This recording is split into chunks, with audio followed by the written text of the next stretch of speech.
Sapien जो वैज्ञानिक मानव इंसान का है, तो ये आया 15 से 20,000 साल पहले। तो इसका अर्थ है कि जुरासिक समय यानी कि जब डायनासोर का काल था, उस समय में मनुष्य का कोई भी अस्तित्व नहीं था कि उस समय पर मनुष्य था। तो 20,000 साल पहले से 10,000 साल पहले तक आधुनिक मानव खानाबदोश था। ना कोई भाषा थी, ना कोई लिपि थी और ना ही कुछ था। और धर्म और भगवान की तो बहुत दूर की बात है। जब ना कोई भाषा, ना कोई लिपि, ना कुछ, तो धर्म और भगवान तो दूर की बात है।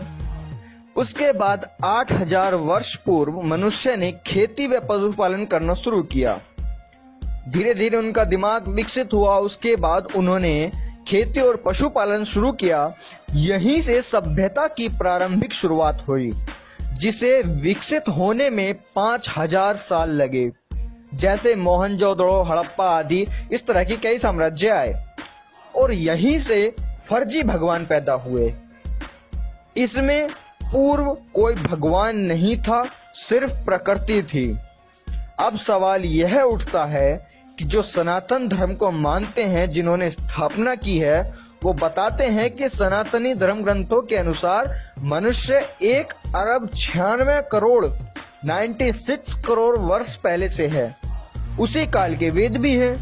तो डायनासोर के समय जब मनुष्य ही नहीं था, तो वो वेद और सनातन धर्म किसने खड़ा किया और वो वेद किसने लिखे?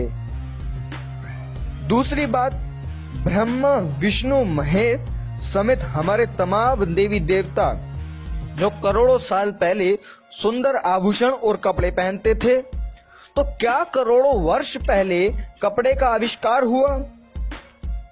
आखिर वो कौन सी टेक्सटाइल फैक्ट्री थी जो देवी देवताओं को रेशमी वस्त्र सप्लाई करती थी? क्योंकि आजकल यदि कोई भी कपड़ा होता है तो उसकी फैक्ट्री या उसकी कंपनी का तुरंत एडवर्टाइजमेंट शुरू हो जाता है। मान लिया मैं कभी रेमंड के कपड़े पहन के आता हूँ, तो उसके बाद मुझसे कोई पूछता है तो मैं रेमंड का दिखाता हूँ। टीवी पे उसका एडवर्टाइजमेंट चलती है कि ये रेमंड की फैक्ट्री है, ये रेमंड जो है कपड़े निकाल रहा है। तो उस टाइम वो कौन सी टेक्सटाइल फैक्ट्री थी, आज तक किसी ने नहीं बताया, जो उनको भगवानों को वस्त्र देती थी। तो फिर वो कपड़े कहाँ से आए? दूसरी बात, करोड़ों साल पहले, ये लोग बोलते हैं ना कि करोड़ों वर्ष पूर्व है, तो मैं उसीलिए करोड़ों बोल रहा हूँ। तो करोड़ों साल पहले, करोड़ों वर्ष पूर्व जो देवी देवता थे, वो नुकीले और धारदार हथियार रखते थे, जो कि टेक्निकली बनाए गए हैं। उसके बाद में धनुष हो गया, तलवार हो गई, बंदूक हो गई। अब बंदूक तो नहीं थी उनके पास, तलवारें थी, तीर थे, धनुष था, इस तरह के धारदार हथियार थे। जबकि आदि मानव 20,000 साल पहले, जो आदि मानव थे वो 20,000 साल पहले कंकड़ और पत्थर से काम चलाते थे। आपने डिस्कवरी चैनल्स में भी देखा होगा, वो पत्थर का चाकू बनाते हैं, पत्थर को नुकीला बनाते हैं। अगर वो हथियार पहले से ही थे तो उन आदिवासियों के पास वो टेक्नोलॉजी होनी चाहिए थी। वो क्यों पत्थर का इस्तेमाल करते थे? क्योंकि उस समय पर इतना टेक्निकल विकास नहीं था। तो करोड़ों वर्ष पूर्व उनके पास वो हथियार कहाँ से आए? ऐसी कौन सी फैक्ट्री थी जो उनको वो हथियार सप्लाई करती थी? अगर हमारे देवी देवता करोड़ों साल पहले इतने आधुनिक थे, तो उन्होंने खुद के चलने के लिए मोटरसाइकिल या कार को क्यों नहीं बनाया? क्यों घोड़ी हाथे पर और बैल की सवारी करते थे? अब आप कहोगे कि वो तो उड़ते थे, और जब वो उड़ते ही थे, सबके पास ये शक्तियां थी, तो वो हाथी, घोड़े और रथ का इस्तेमाल क्यों करते थे? और जब हाथी, घोड़े और बैल की सवारी करते थे, तो उन्हें कार या मोटरसाइकिल भी बनानी चाहिए थी, लेकिन नहीं बनाई। तो यह बात साफ है कि धरती पर पहले इंसान आया और फिर भगवान। लेकिन महत्वपूर्ण बात यह है कि भगवान ने इंसान को नहीं बनाया, इंसान ने भगवान को बनाया है। अब दूसरी बात स्पष्ट है कि धर्म को खड़ा करने के लिए झूठ बोला गया है कि ये धर्म करोड़ों वर्ष से है। ये सारे भगवान, देवी देवता 10,000 साल के अंदर ही पैदा हुए हैं। और एक बात मैं आपको यही बता देना चाहता हूँ, जो हम जैसे लोगों के लिए सवाल किए जाते हैं, कमेंट्स अप्लाई किए जाते हैं कि ये हिंदू धर्म का मजाक मत उड़ाओ, हिंदू धर्म का क्यों मजाक उड़ाते हो, क्यों बंटवारा करने में लगे हो। अरे भाई, एक बात बताइए, यदि मैं भगवानों पर सवाल खड़े करता हूँ या उनके बारे में पूछता हूँ, तो उसमें बदनामी कहाँ है, उसकी बेइज्जती कहाँ है, उसका मजाक कहाँ उड़ रहा है? और अगर ये मजाक ही है, अगर ये मजाक है, मान लिया मैं मजाक को सच बोलता हूँ और वो मजाक है, वो अपमान है, तो उस अपमान को हम क्यों साथ में लेकर घूम रहे हैं? तो स्पष्ट बात ये है कि भाई भगवानों का अपने मन से भ्रम निकाल दो। भगवान ने इंसान को नहीं बनाया, इंसान ने भगवान को बनाया है। धर्म सिर्फ और सिर्फ कुछ लोगों के खर्चे चलाने के लिए, कुछ खास लोगों के खर्चे चलाने के लिए बनाया गया है और उसको फैलाया जा रहा है। धर्म का सिर्फ और सिर्फ एक मकसद है, कुछ खास लोगों की कमाई, और कुछ नहीं है इस धर्म का मकसद। और ये सिर्फ ना कि हिंदू धर्म के लिए अप्लाई होता है, ये सभी उन देवताओं के लिए, भगवानों के लिए जो भी हैं, ये सभी उनके लिए अप्लाई होता है, जो कि सिर्फ एक मानसिकता है, सोच है, जिसका कोई प्रमाण नहीं है। मैं किसी को भी खास तौर पे स्पेशली नहीं कह सकता कि अल्लाह या गॉड या वो, क्योंकि मैं दूसरे के धर्म पे सवाल नहीं खड़े कर सकता, मुझे ये अधिकार नहीं है संवैधानिक रूप से।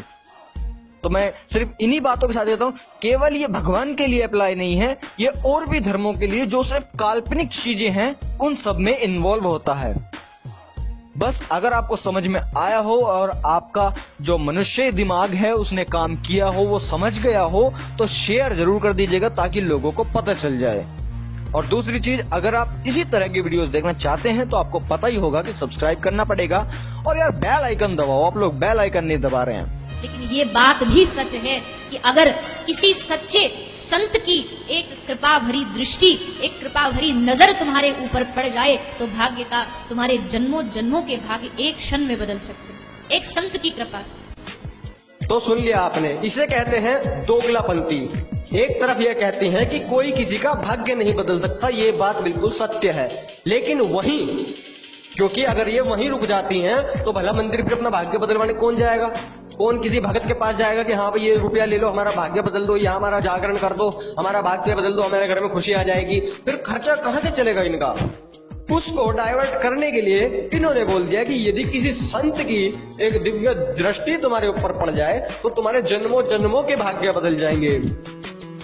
वैसे ऐसा होना तो असंभव है, पर चलिए फिर भी इनके आगे की बात सुनते हैं कि और क्या कहती हैं। हाँ, ये बात अलग है कि तुम संतों के पास भाग्य बदलवाने मत जाना। तुम जाके मत कहना कि महाराज कोई गंडा दे दो, कोई मंत्र दे दो, कोई यंत्र दे दो जिससे हमारे भाग्य बदल। कहने की आवश्यकता नहीं है। अब यहाँ इन्होंने फिर बोल दिया कि यदि आपको भाग्य बदलवाना है किसी संत से तो आप उनके पास मत जाओ।